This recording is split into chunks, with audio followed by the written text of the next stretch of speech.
یہ خطا ہے، غلطی ہے، گناہ ہے، اس کا کفارہ یہ ہے کہ اس کو اچھی طرح سے صاف کر دیا جائے، ویسے ہی چھوڑ کر کے نہ جایا جائے، بلکہ کفارہ یہ ہے کہ اس کو اچھی طرح سے صاف کر دیا جائے۔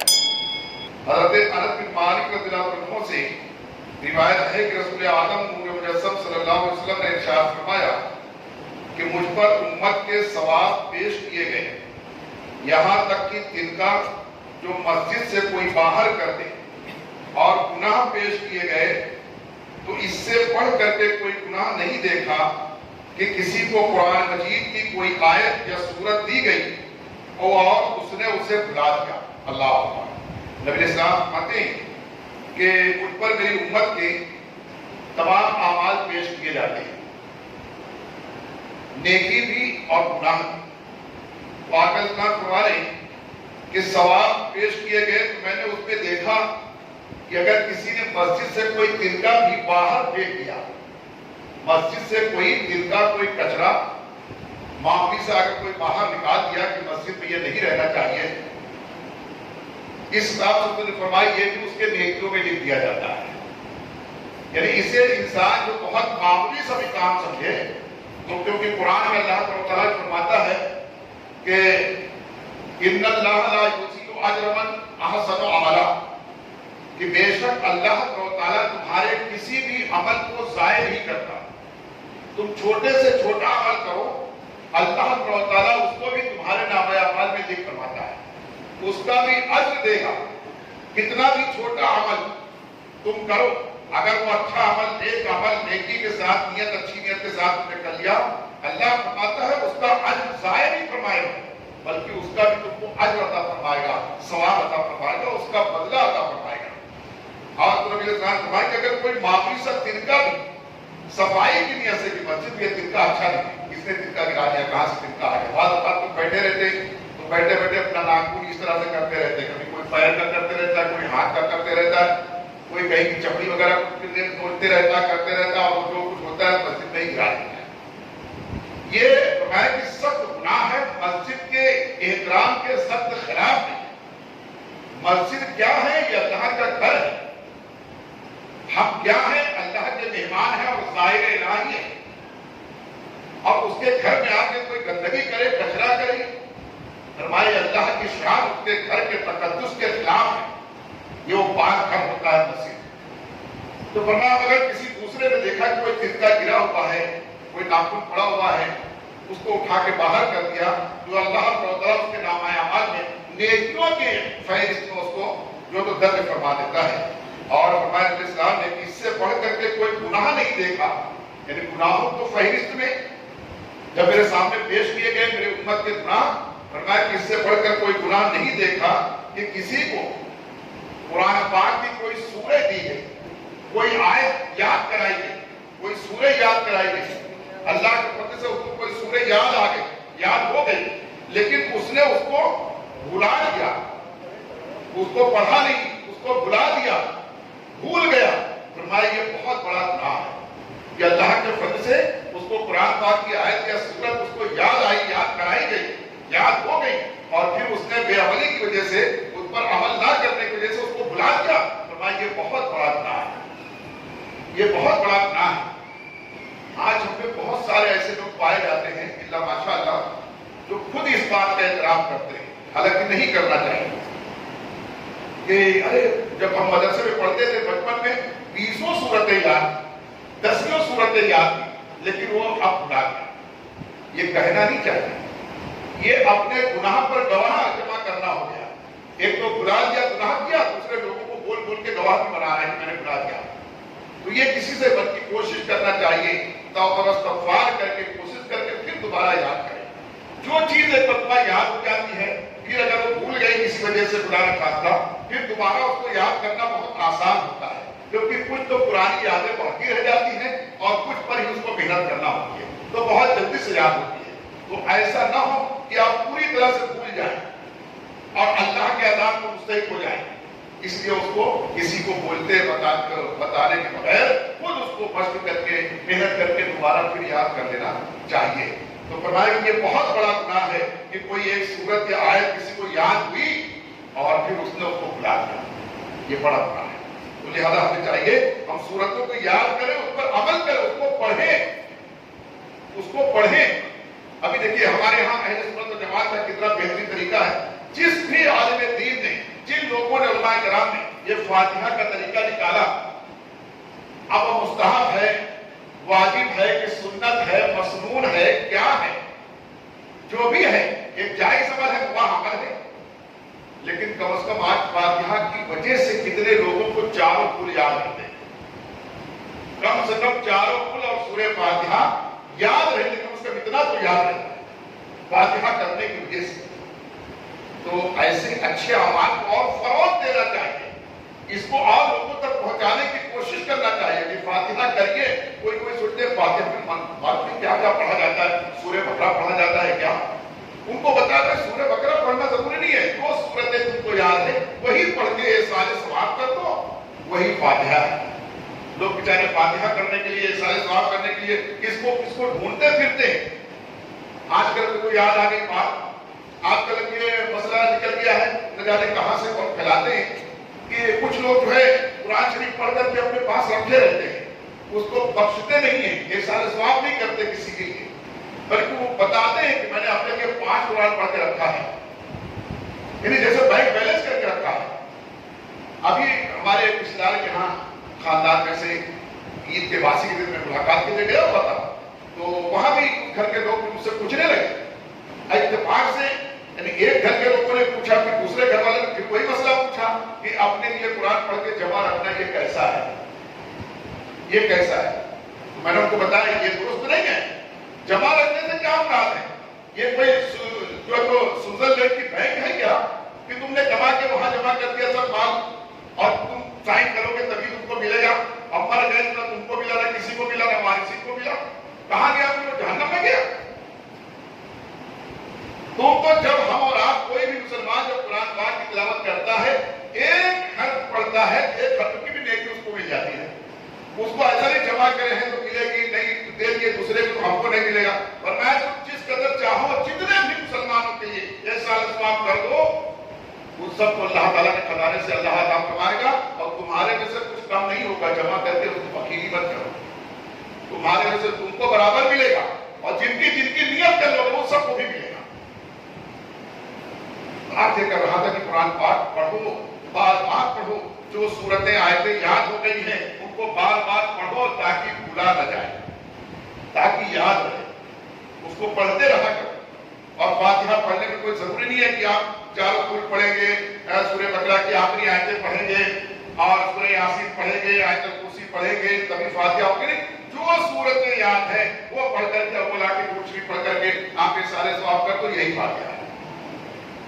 مطلب یہ سارے ثواب کرنا, کسی کے لیے نیکی بھیجنا, تو یہ ہے اس کا طریقہ.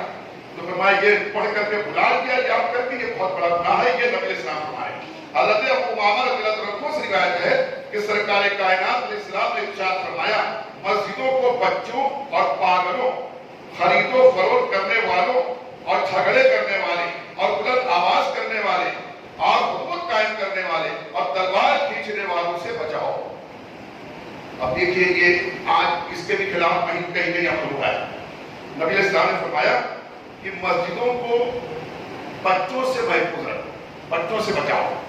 جو چھوٹے چھوٹے بچے آتے ہیں, دوڑتے ہیں, شور مچاتے ہیں, مار پیٹ کر لیتے ہیں, نمازوں کے آگے سے چلے جاتے ہیں. ابھی امام صاحب قرات کر رہے ہیں, وہ بھی پیچھے پیچھے زور زور قرات کرنے لگ جاتے ہیں. ابھی ہم اور آپ قیام میں ہیں, ہمارے بعد کوئی بچہ اور رکوع کر رہا ہے, سجدہ کر رہا ہے, ایسے بچے شور مچاتے ہیں. اب دیکھو حضرت, دیکھو آپ کی, دیکھو ایسا نماز نہیں کہہ رہے, مار دیا. یہ سب جو فرمایا کہ ایسے بچوں سے جن کو مسجد کے ادب احترام نہیں معلوم ہے اور نماز کا طریقہ نہیں معلوم ہے, نماز کا ادب نہیں معلوم کرنا, ان کو مسجد میں مت لاؤ, ان کو مسجد میں مت لاؤ. یہ حدیث شریف ہے. اب اس حدیث کے مقابلے میں اگر کوئی کسی کے دنیا کے بہت بڑے لیڈر کی بات پیش کرے, اللہ جانے لیڈر کی بات ہے, کس کی بات ہے, کہ فلاں جگہ فلاں ملک میں یہ لوگوں نے بورڈ لگا دیا مسجد میں کہ جس مسجد میں نماز کے وقت میں پیچھے سے بچوں کا شور نہ آئے, بچوں کے شور مچانے کی آواز نہ آئے, تو سمجھ جاؤ